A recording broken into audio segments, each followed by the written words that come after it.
ನಮಸ್ತೆ ವೀಕ್ಷಕರೇ, ಸಿಡಿಲು ಗುಡುಗು ಸುದ್ದಿವಾಹಿನಿಗೆ ಸ್ವಾಗತ. ಇಂದು ಅಗರಿಪೊಮ್ಮನಹಳ್ಳಿ ಪಿಂಜಾರ್ ಹೆಗ್ಡಾಳ್ ಗ್ರಾಮದ ಸರ್ಕಾರಿ ಹಿರಿಯ ಪ್ರಾಥಮಿಕ ಶಾಲೆಯಲ್ಲಿ ಮರಬ್ಬಿಯಾಳ್ ಕಸ್ಟರ್ ಮಟ್ಟದ ಪ್ರತಿಭಾ ಕಾರಂಜಿ ಮತ್ತು ಕಲೋತ್ಸವ ಕಾರ್ಯಕ್ರಮವನ್ನು ಆಯೋಜಿಸಲಾಗಿದ್ದು, ಕಾರ್ಯಕ್ರಮವನ್ನು ಉದ್ಘಾಟನೆ ಮಾಡಿ ಶಿಕ್ಷಕರ ಸಂಘದ ಅಧ್ಯಕ್ಷರಾದ ಶ್ರೀ ಯಾಟಿ ಲೋಕಪ್ಪ ಅವರು ಶಿಕ್ಷಣ ಅಂದ್ರೆ ಕೇವಲ ಓದು ಬರಹ ಮಾತ್ರವಲ್ಲ, ಅದರ ಜೊತೆಗೆ ಮಕ್ಕಳಲ್ಲಿ ಅಡಗಿರುವ ಸುಪ್ತ ಪ್ರತಿಭೆಗಳನ್ನು ಹೊರತರುವುದು ಎಂದು ಹೇಳಿದರು. ಊರಿನ ಹಿರಿಯರಾದ ಶ್ರೀ RS ಬಸವರಾಜ್ ಅವರು ಮಾತನಾಡಿ, ನಮ್ಮ ಹಳ್ಳಿಯಲ್ಲಿ ಕಾರ್ಯಕ್ರಮ ಆಯೋಜಿಸಿದ್ದಕ್ಕೆ ಇಲಾಖೆಗೆ ಮೊದಲು ಧನ್ಯವಾದವನ್ನು ಹೇಳುತ್ತೇವೆ. ಸುಮಾರು 15 ಶಾಲೆಗಳಿಂದ ಬಂದಿರುವ ಮಕ್ಕಳು ತಮ್ಮ ಕೌಶಲ್ಯಗಳನ್ನು ಪ್ರದರ್ಶಿಸಿ ತಾಲೂಕು, ಜಿಲ್ಲಾ, ರಾಜ್ಯ ಮಟ್ಟಕ್ಕೆ ಆಯ್ಕೆಯಾಗಿ ಗ್ರಾಮದ ಭಾಗದ ಮಕ್ಕಳು ಒಳ್ಳೆಯ ಹೆಸರು ಮಾಡಬೇಕೆಂದು ಹಾರೈಸಿದರು.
ಈ ಜಮೀನನ್ನ ಈ ಶಾಲೆಗೆ ಉಪಯೋಗ ಮಾಡಿಕೊಂಡು ಇಲ್ಲಿ ಭವ್ಯವಾದಂತ ಒಂದು ಕಟ್ಟಡವನ್ನು ಕಟ್ಟಿ ಇಲ್ಲಿ ಮಕ್ಕಳಿಗೆ ಶೈಕ್ಷಣಿಕವಾಗಿ ಬಹಳಷ್ಟು ಅನುಕೂಲ ಮಾಡಿದ್ದಾರೆ. ಅದರ ಜೊತೆಗೆ ಬರೀ ಪ್ರೈಮರಿ ಇರ್ತಕ್ಕಂಥ ಈ ಒಂದು ಗ್ರಾಮದಲ್ಲಿ ಎಲ್ಲ ಮಕ್ಕಳು ಬೊಮ್ಮನಹಳ್ಳಿಗೆ ಹೋಗ್ಬೇಕು, ಅಗರಿಬೊಮ್ಮನಹಳ್ಳಿಗೆ ಅಂತೇಳಿ ಯೋಚನೆಯನ್ನು ಮಾಡಿ ಇಲ್ಲಿ ಒಂದು ಅತ್ಯಂತ ಅದ್ಭುತವಾದಂತ ಒಂದು ಪ್ರೌಢಶಾಲೆ, ಸರ್ಕಾರಿ ಪ್ರೌಢಶಾಲೆಯನ್ನ ಪ್ರಾರಂಭ ಮಾಡಿ ಅದಕ್ಕೆ ಕೂಡ ಈ ಸರ್ಕಾರಿ ತಾವೇ ಎಲ್ಲ ದುಡ್ಡನ್ನ ಊರಿನಿಂದ ಗ್ರಾಮದಿಂದ ದುಡ್ಡನ್ನ ಹಾಕೊಂಡು ಇವತ್ತು ಹೈಸ್ಕೂಲ್ ಅನ್ನು ಕೂಡ ಅಲ್ಲಿ ಪ್ರಾರಂಭ ಮಾಡಿ ಬಹಳ ಅದ್ಭುತವಾದಂತ ಪ್ರೌಢಶಾಲೆಯ ಕಟ್ಟಡವನ್ನು ಕೂಡ ಕಟ್ಟಿದ್ದಾರೆ. ಹಾಗಾಗಿ ಬಹುತೇಕ ಈ ಗ್ರಾಮದಲ್ಲಿ ಅನ್ಯತಾ ಭಾವಿಸಬಾರದು, ಕೂಲಿಕಾರ ಜನ ಬಹಳ ಇದ್ದೀರಿ, ಹಿಂದುಳಿದ ವರ್ಗದವರು ಬಹಳ ಇದ್ದೀರಿ. ಆದ್ರೆ ತಾವೆಲ್ಲರೂ ಕೂಡ ಹಿಂದುಳಿದ ವರ್ಗದವರಾಗಿದ್ರು ಕೂಡ, ಕೂಲಿ ಕಾರ್ಮಿಕರಾಗಿದ್ರು ಕೂಡ ತಮ್ಮ ಯೋಚನೆ ಬಹುದೊಡ್ಡದಾದಂತ ಯೋಚನೆಯನ್ನು ಕೂಡ ಈ ದೇಶವನ್ನು ಕಟ್ಟುವಂತ ಯೋಚನೆಯನ್ನು ಕೂಡ ಈ ಹೆಗ್ಡಾಳ್ ಗ್ರಾಮದ ಹಿರಿಯರು ಮತ್ತೆಲ್ಲ ಯುವಕರು ಆಲೋಚನೆಯನ್ನ ಮಾಡ್ತಾ ಇದ್ದಾರೆ. ನಿಜವಾಗ್ಲೂ ಕೂಡ ನಾನು ಇಲಾಖೆ ಪರವಾಗಿ ಈ ಸಂದರ್ಭದಲ್ಲಿ ಅಭಿನಂದನೆಯನ್ನು ಕೂಡ ಸಲ್ಲಿಸ್ತಾ ಇಂಥ ಅನೇಕ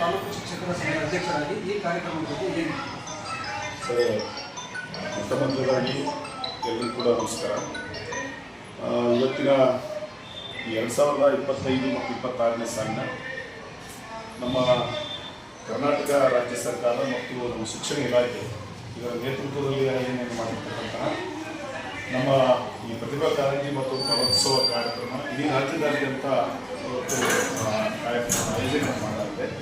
ಈ ನಿಟ್ಟಿನಲ್ಲಿ ನಾವು ಮಕ್ಕಳಿಗೆ ಕೇವಲ ಪಠ್ಯಪುಸ್ತಕವನ್ನು ಬೋಧಿಸಿಲ್ಲ, ಪಠ್ಯ ಬೋಧನೆಯನ್ನು ಅಷ್ಟೇ ಮಾಡದೇ ಮಕ್ಕಳಲ್ಲಿ ಅನೇಕ ಪ್ರತಿಭೆಗಳಿರ್ತವೆ.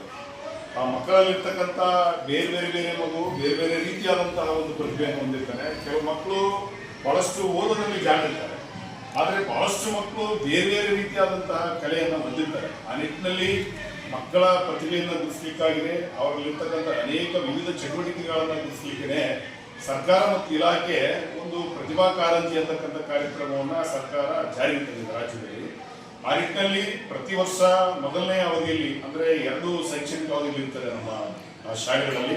ಆ ಮೊದಲನೇ ಅವಧಿಯಲ್ಲಿ ಕ್ರೀಡಾಕೂಟ ಮತ್ತು 2ನೇ ಅವಧಿಯಲ್ಲಿ ಈ ಪ್ರತಿಭಾ ಕಾರಂಜಿ ಕಾರ್ಯಕ್ರಮ ಅಂತಕ್ಕಂಥದ್ದನ್ನು ಸರ್ಕಾರ ಆಯೋಜನೆ ಮಾಡ್ತದೆ. ಆ ನಿಟ್ಟಿನಲ್ಲಿ ಈ ಪ್ರತಿಭಾ ಕಾರಂಜಿ ಮತ್ತು ಕಲೋತ್ಸವ ಕಾರ್ಯಕ್ರಮವನ್ನು ಮೊದಲು ನಾವು ವಲಯ ಮಟ್ಟದಲ್ಲಿ ಆಯೋಜನೆ ಮಾಡ್ತೇವೆ, ಅದರ ನಂತರ ತಾಲೂಕು ಮಟ್ಟದಲ್ಲಿ ಆಯೋಜನೆ ಮಾಡ್ತೇವೆ, ಅದರ ನಂತರ ಜಿಲ್ಲೆ ಮತ್ತು ರಾಜ್ಯದವರೆಗೂ ಕೂಡ ಮಕ್ಕಳು ಭಾಗವಹಿಸ್ತಕ್ಕಂಥ ಅವಕಾಶ ಇಲ್ಲಿ ನಮ್ಮ ಮಕ್ಕಳಿಗೆ ಇರ್ತದೆ. ಈ ನಿಟ್ಟಿನಲ್ಲಿ ಸರ್ಕಾರಿ ಶಾಲೆ ಮಕ್ಕಳು ಮತ್ತು ಏನು ಖಾಸಗಿ ಶಾಲೆ ಮಕ್ಕಳು ಇಲ್ಲಿ ಯಾವುದೇ ಭೇದ ಭಾವವನ್ನು ಮಾಡದೆ ಪ್ರತಿಯೊಬ್ಬ ಮಗುವಿನಲ್ಲಿರ್ತಕ್ಕಂತಹ ಒಂದು ಶಕ್ತಿಯನ್ನು, ಅಗಾಧವಾದಂತಹ ಶಕ್ತಿಯನ್ನು ಹೊರಗೆಳೆದು ಆ ಮಕ್ಕಳನ್ನ ಗುರುತಿಸಿ ಅದನ್ನ ಪ್ರೋತ್ಸಾಹಿಸತಕ್ಕಂಥ ಕೆಲಸವನ್ನ ಇವತ್ತು ಇಲಾಖೆ ಮತ್ತು ಸರ್ಕಾರ ಮಾಡ್ತಾ ಇದೆ. ನಿಜವಾಗ್ಲೂ ಕೂಡ ಇದು ಒಂದು ಅಭಿನಂದನಾರ್ಹ ಮತ್ತು ಸ್ವಾಗತಾರ್ಹವಾದಂತಹ ಕಾರ್ಯಕ್ರಮ. ಯಾಕಂದ್ರೆ ಒಂದು ಮಗು ತಾವೆಲ್ಲ ನೋಡಿದ್ರೆ ಇವತ್ತು ಟಿವಿ ಮಾಧ್ಯಮಗಳಲ್ಲಿ ಅನೇಕ ಮಕ್ಕಳಿಗಾಗಿ ಕಾರ್ಯಕ್ರಮಗಳು ಬಿತ್ತರವಾಗ್ತಾ ಇದ್ದಾವೆ. ಮತ್ತು ಈ ಡ್ರಾಮಾ ಜೂನಿಯರ್ಸ್ ಆಗಿರ್ಬೋದು, ಮತ್ತು ಈ ಏನು ನಮ್ಮ ಅನೇಕ ವಿವಿಧ ರೀತಿಯಾದಂತಹ ಟಿವಿ ಮಾಧ್ಯಮಗಳಲ್ಲಿ ಬೇರೆ ಬೇರೆ ರೀತಿಯಾದಂತಹ ಮಕ್ಕಳ ಕಾರ್ಯಕ್ರಮ ಬಿತ್ತರಗೊಳ್ತಾ ಇದೆ. ಆ ನಿಟ್ಟಿನಲ್ಲಿ ಮಗುವನ್ನ ಯಾವುದೇ ಕ್ಷಣದಲ್ಲಿ ಕೂಡ ಮಗುವಿನ ನಾವು ಹಕ್ಕನ್ನು ಏನಿದೆ, ಇವತ್ತೇನು ಮಕ್ಕಳ ಹಕ್ಕುಗಳಂತ ಏನು ಕಾಯ್ದೆ ಜಾರಿಯಾಗಿದೆ, ಆ ನಿಟ್ಟಿನಲ್ಲಿ ಮಕ್ಕಳಲ್ಲಿರ್ತಕ್ಕಂತಹ ಪ್ರತಿಯೊಂದು ಮನಸ್ಸಿನ ಬೌದ್ಧಿಕ ಮಟ್ಟವನ್ನು ಬಯಲಿಗೆಳಿಕ್ಕಾಗಿದೆ, ಹೊರಗೆಳಿಲಿಕ್ಕಾಗಿದೆ ಮಹತ್ವವಾದಂಥ ನಿರ್ಧಾರವನ್ನು ತೆಗೆದುಕೊಂಡಿದೆ.